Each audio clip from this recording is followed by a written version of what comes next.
今日はこれからパッキングをしていきたいと思います。今回は3泊4日デンマークのコペンハーゲンに女一人旅ということで、今回乗る飛行機も預け荷物とかなしで機内持ち込みのみで、泊まるホステルも女子部屋のドミトリーになるので、本当に身軽にリュック一つにまとめていけたらいいなと思います。今までもパッキングの動画をいくつか出してきたかなと思うんですけれども、今回はこの1年間フィンランドワーキングホリデー、そしてワーキングホリデー中に行ったヨーロッパ旅だったり、国内の旅だったり、そういういくつもの旅を経験して、その知恵を全て詰め込んだパッキングになっているので、アップデートも楽しんでいただきつつ、これから皆さんがもし身軽旅に行くことがあれば、その時の参考になればいいなと思います。で、さっきちょっとリュックに入れて測ったら 3.9 キロかな。今回私はガジェット類、パソコンとカメラも持っていくので、ちょっとそれは省いて、きっと皆さんはそういうものは持っていかない方も多いんじゃないかなと思うので、その2つカメラとパソコンを抜いて全部入れて測ったら 3.9、4キロに収まったと思うので、ちょっと最後にまたその重さも測ってみたいなと思います。旅行前のワクワク気分も味わっていただけたらなと思いますので、よければお茶とかお菓子とか用意してのんびり見ていただけたら嬉しいです。まずは衣類からご紹介していこうと思います。で、今回衣類はここにあるものたちですね。トントントンと3つまとめてあるんですけど、今ここの中に入っているのが一番下に着る下着、上下とあと靴下です。で、組数はセット数はこの中に入れてるのは2組ずつ入れております。で、ここにあるのがヒートテック極暖の上下です。これは1組です。で、今回私は初日に着ていくのをニットを着ていこうと思ってるんですけど、やっぱり冬ということで、春に差し掛かってはいるんですけど、まだまだちょっと寒い日が続いているみたいなので、ちょっと防寒対策はしっかりしていきたいなとは思ってるんですが、初日に着ていく一組極暖の上下ヒートテックがあって、もう一個上下があって、ここに先ほどお伝えしたように下着靴下の2組があるので、洗濯の作戦としては2日目の夜に初日と2日目に着たこの極暖ヒートテック上下を洗濯に出して、あと下着類も洗濯に出すと残りの2日間も持つ計算かなと思うので、その作戦で着たいなと思っています。で、前のパッキングでもお伝えしたんですけど、私は冬の旅行とかへ行くときは特にやっぱり汗ほとんどかかないことも多いので、その一番外側のジーンズとかあとニットは変えずに、中のこういう肌に触れるものを洗濯したり毎日変えたりっていう計算で行くようにしています。で、今ここにあるのがタオル1枚で、この1枚は木のライトタオルでかなり薄手のタオルなんですけど、今回泊まるホステルにタオルがないっていう情報だったので、これを毎日使った後に洗濯して洗って自分のベッドの横に干して寝るっていう風にしようかなと思います。そうすると乾燥対策にもなるかなと思うので、この薄手のタオルだったら一晩でも乾くかなと思うので、そんな感じでタオルは回していこうと思っています。で、今ここの真ん中にあるのがパジャマになるんですけど、これは、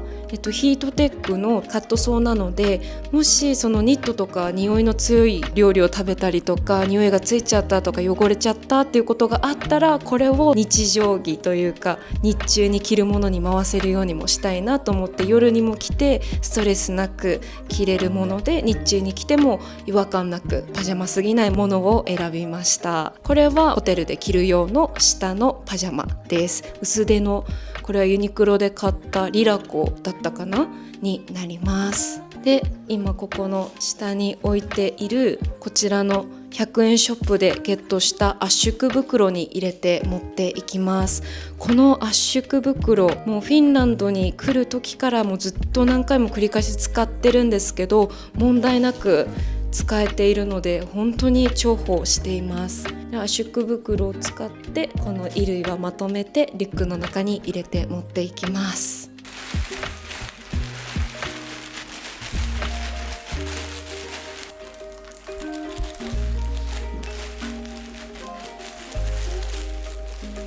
先ほどの衣類に関連して今ここにあるのが洗濯用品系になります。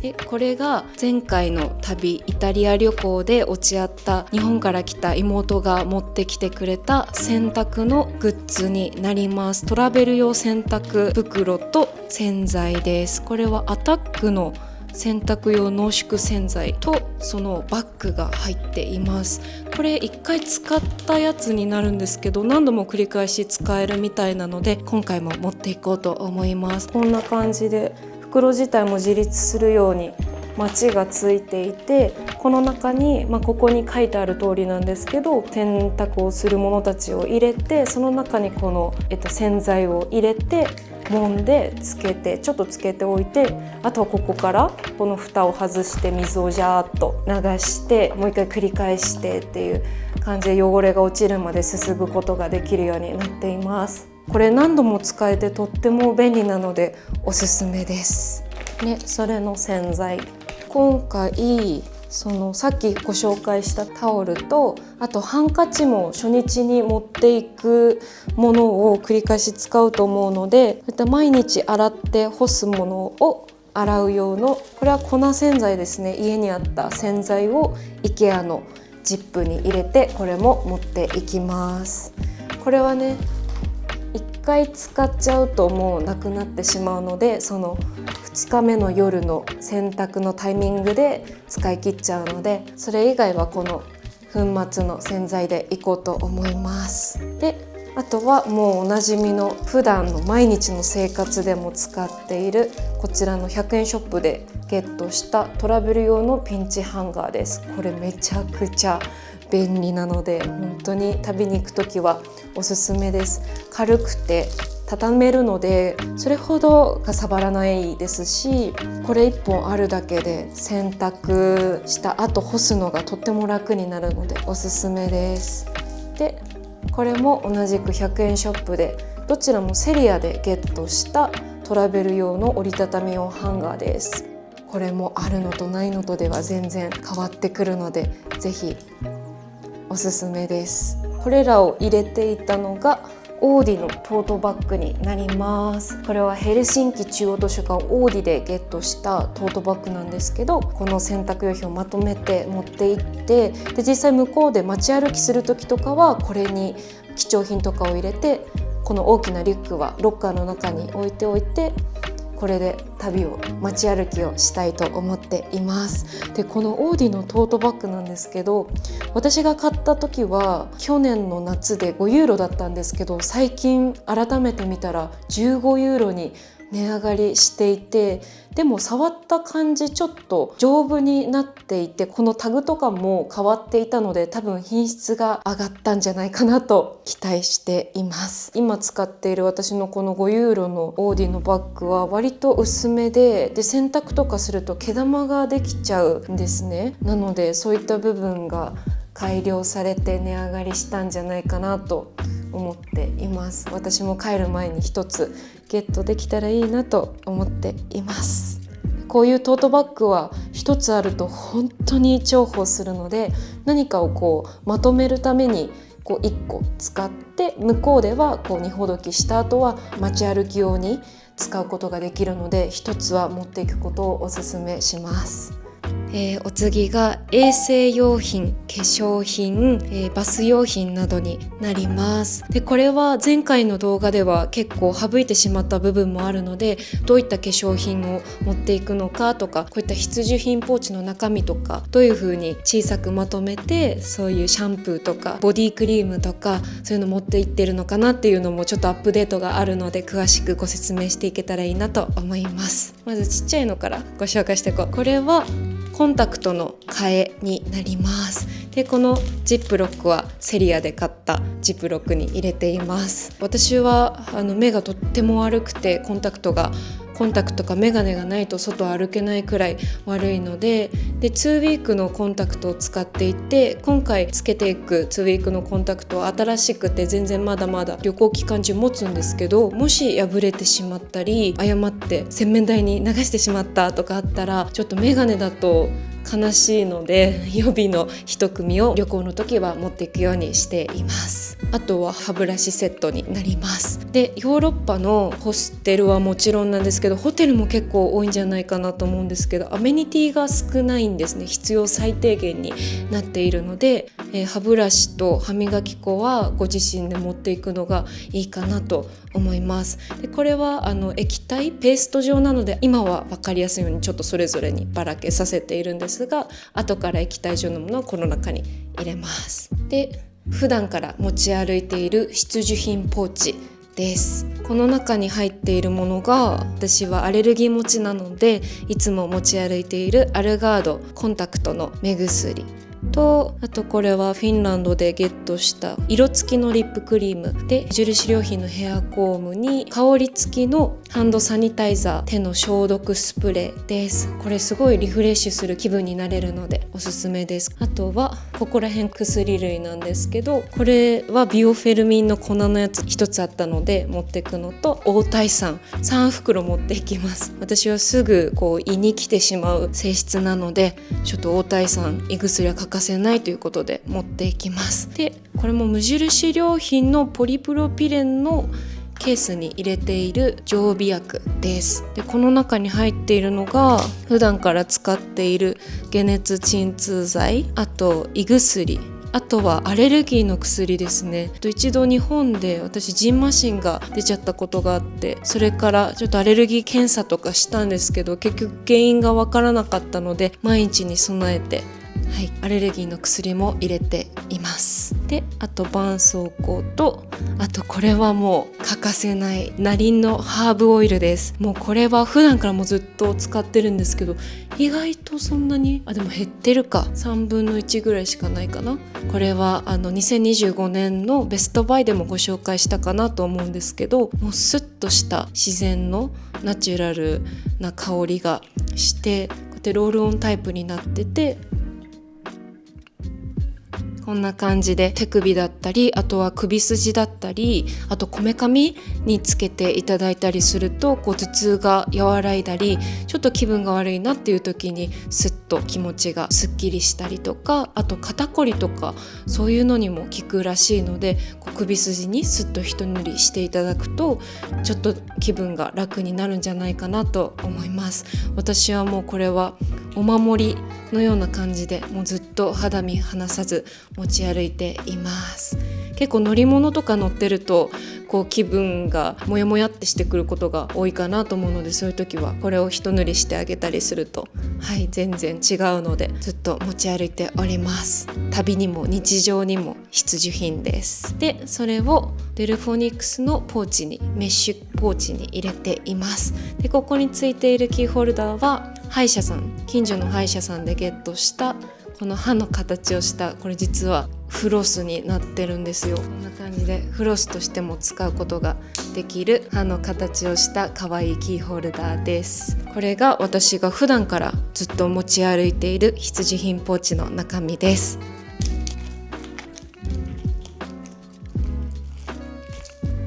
では次はこの袋の中をご紹介していこうと思います。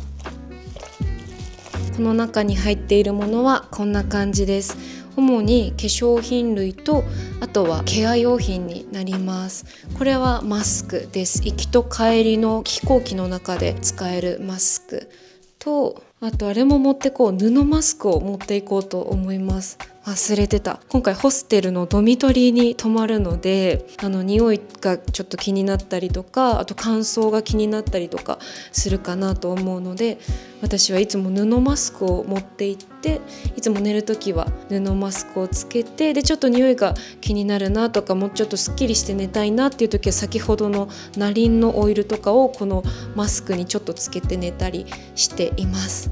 これは昔仕事でお世話になったお姉さんが古着の T シャツをリメイクして作った布マスクです。これを持っていきます。で、ホットアイマスクです。これは本当に眠れなくてどうしようとか、そういう時に緊急用で使おうかなと思っています。これは休息時間使いかけのものと1パックあったので、これを使い切って帰ってきたいと思っています。でこれは春カイロ2つだけ一応念のため持っていこうかなと思っています。まだデンマークが結構最高気温と最低気温の差が激しかったので、念のため夜とか寒くなって風邪ひくの嫌なので、念のためカイロを持っていきます。でここにあるのが、中に入ってるのがビオフェルミン錠になります。このケースが実はチョコエッグのお菓子が入ってたケースをこう洗って何かに使えるかなと思って取っといたものなんですけど、旅先で結構お腹を壊すことが多かったので、特にヨーロッパで水が硬水だったりすると私はお腹が崩れやすいっていうことが分かったので、もう毎日ビオフェルミンは飲めるように、粉のものはさっきの1本しかなかったので、錠剤を全部この中に入れて持っていきます。これも快適グッズのうちの一つなんですけど、100円ショップでゲットした耳栓です。これもソフトなものになっているので、このつけたまま寝ても大丈夫だしっていうものになってます。やっぱりドミトリーでちょっと何があるかわからないので一応持っていきます。軽いですしね。でこれは無印良品の携帯用アイラッシュカーラーですかね。これはもう普段からずっと使っています。コンパクトでめちゃくちゃ便利です。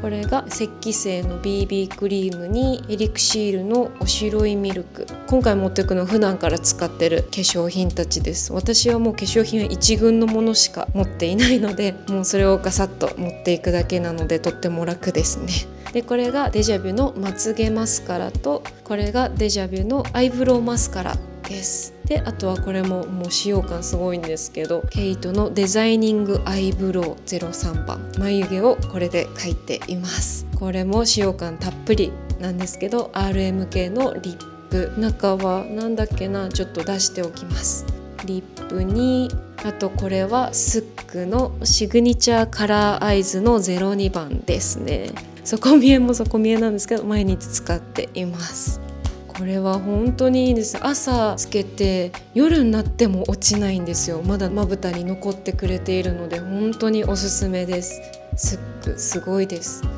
でこれもスックのブラーリングカラーブラッシュ02番春照らしです。これも本当に綺麗な色で、こんな感じの色になっていて毎日使っています。日本に帰ってもまたリピートすると思いますね。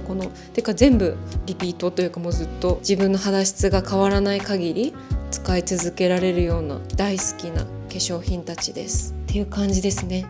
これがこの化粧品のすべてと、あとケア用品になります。でこれはパン屋さんでゲットした袋です。これに入れて持っていきます。この今マスクとかカイロとかの間にこの化粧品たちを入れることによって化粧品が割れちゃったりとか粉々になっちゃうことが防げるかなと思うので良いかもしれません。なるべく衝撃を和らげられるように入れていきます。あとはこちらの液体類になります。ここにちょっとだけテクニックが光ってるかなと思うんですけど、まずはコンタクト液です。これはドイツとチェコに行った時にゲットしたトラベル用のコンタクト液で、まだ残っているので持っていきます。でもちょっと少ないので、必ず私は持っていく時はコンタクトケースに新しいコンタクト液をみちみちに詰めて、一晩はそれで乗り切れるように持っていきます。でもう一個コンタクトケースがあるんですけど、こっちに入っているのが無印の普段から使っているジェルクレンジングで、こっちに入っているのがこちらも普段から使っているニベアのクリームになります。今回泊まるホステルがリンスシャンプー全部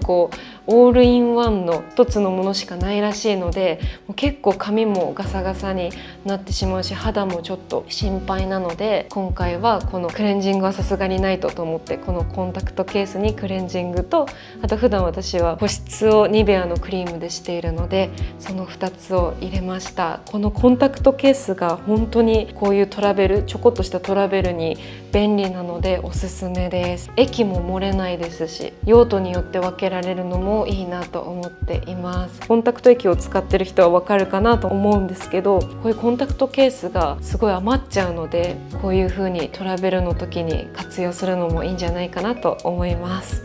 で、こちらにあるのも先ほどビオフェルミンの薬を入れていたチョコエッグのケースがまた登場したんですけど、私はこの中に今回コンディショナーとかも備え付けでないみたいなので、洗い流すヘアトリートメントをこの中に入れて持っていくことにしました。これかなり便利ですね。良かったです。取っておいてこんな感じで容器を活用しています。これは旅行で落ち合った妹からもらった SK2 のスキンパワークリームです。なんかいいクリームらしいので、普段あんまり使えず、こういう旅行の時にこじんまりとちっちゃくて持ち運びもしやすいので持って行って使おうと思います。それをこの IKEA のジップロックの中に入れて持っていきます。で、この中には他に先ほど必需品ポーチとかでもご紹介した液体類は全部この中に飛行機に乗るときはまとめて入れて持っていきます。多分どの航空会社も同じかなと思うんですけど、100ml 以内の容器に全部液体は入れて、それを1リットル以内のジップバッグにまとめて入れるだったかなと思います。では最後がお財布だったりガジェット類だったり細々した小物になります。これがもうずっとご紹介している無印のトラベルウォレットです。ここについているのはジョージズっていう私の大好きな雑貨屋さんでゲットしたパズルで作った地球儀のキーチェーンです。あとここについているのが塊魂の目印チャームですね。ポリプロピレンの輪っかは外してこんな感じでチャームにしてつけています。で、中には大事なビザだったりとか、クレジットカード類が入っています。で、これもモンベルのトラベルポーチだったかな。こう後ろがメッシュになっていて、服の一番下につけて持っていくことができるものです。中には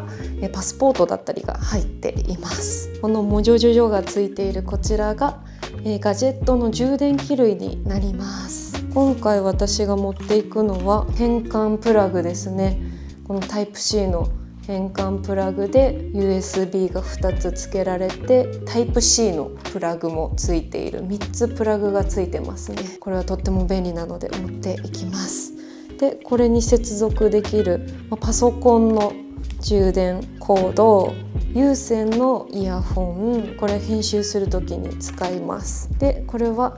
Apple Watch、今つけているこの Apple Watch の充電コード、あと C と C のタイプ C と C の充電コード、あとはこの USB とタイプ C の充電コードですね。これらを持っていきます。あとガジェット類でいうと、今撮っているこのカメラとパソコンを持っていきます。それはもういつも通りなんですけど、なので今回はご紹介しないですが、その2つをガジェット類は持っていきます。で、このマスキングテープなんですけど、これがもし旅先とかでお菓子を買って食べきれなかったとか、そういう時にすごく重宝するので、私は一つマスキングテープはいつもリュックの中に入れるようにしています。おすすめです。で、あとは南京錠、今回行くホステルの貴重品入れがロッカーになってるらしいんですけど、そこを施錠するものがないらしく、一応南京錠を持っていきます。泊まるホステルだったり、ホテルだったりの情報、アメニティとか何が必要かなっていうのはレビューだったりホテルのホームページだったりに書いてるかなと思うので、事前にチェックしていくことをおすすめします。で、こちらがメガネです。私は目がとっても悪いので、コンタクト外した後夜につけるメガネが入っています。はい、こんな感じです。では最後に詰めていきたいと思います。忘れてた、リュックのご紹介をするのを忘れてたんですけど、これはもう何度もご紹介しているアークテリックスのリュックになります。もう何年も使っていて使用感がすごいんですけど、このワーホリ期間中はこれで乗り越えようと思っています。もう何年もガシガシ使っていても丈夫なお気に入りのリュックです。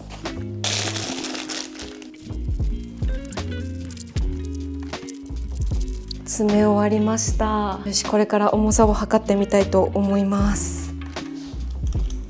そうで、最後に一つ今回本当は欲しかったアイテムがあって、それが飛行機に乗った時とかにアメニティでもらえたりする使い捨て用のスリッパ。あれがすごく軽くてホテルの中でも楽に歩けるので、あれがあれば持ってきたかったなと思っていました。でもちょっと今ないので、今回は靴で頑張ろうかなと思います。でももしある方はぜひ、あれ全然かさばらないですし重さもないので、ホステルだったりそういうとこドミトリーだったりに泊まる方も快適に過ごせるアイテムになるかなと思うので、もし持ってたらそれを持っていくことをおすすめします。忘れてました。あとこちらウォーターボトルです。デンマークは水道水が飲めるらしくて、で水が本当に高いらしいので、ウォーターボトルを空のウォーターボトルを持っていきます。ちょっと今思い出して中に入ってた水を捨てたばっかりなので、ちょっと水滴が見えるかもしれないんですけどお許しください。これを持っていきます。これで測ってみます。よいしょ。3.9、4キロ、3.9、4。ちょっと 3.9 と4の間を行ったり来たりしているんですが、今回は4キロに収めることができました。いや、割と頑張ったんじゃないかな。どうだろう。帰りはもしかしたらお土産も増えるかもしれないんですけど、その分の余裕もまだちょっとあるし、旅先で使い切るものとかも入っているので、それで軽くなった分に、ささやかなお土産を詰めて帰ってこれたらいいなと思っています。今回も最後まで見てくださりありがとうございました。少しでも身軽旅の参考になったり、旅のワクワクをお裾分けできていたらいいなと思います。コペンハーゲンの旅の様子も Vlog にしようと思っているので、楽しみにお待ちいただけたら嬉しいです。はい、それでは3泊4日コペンハーゲン一人旅に行ってきます。よいしょ。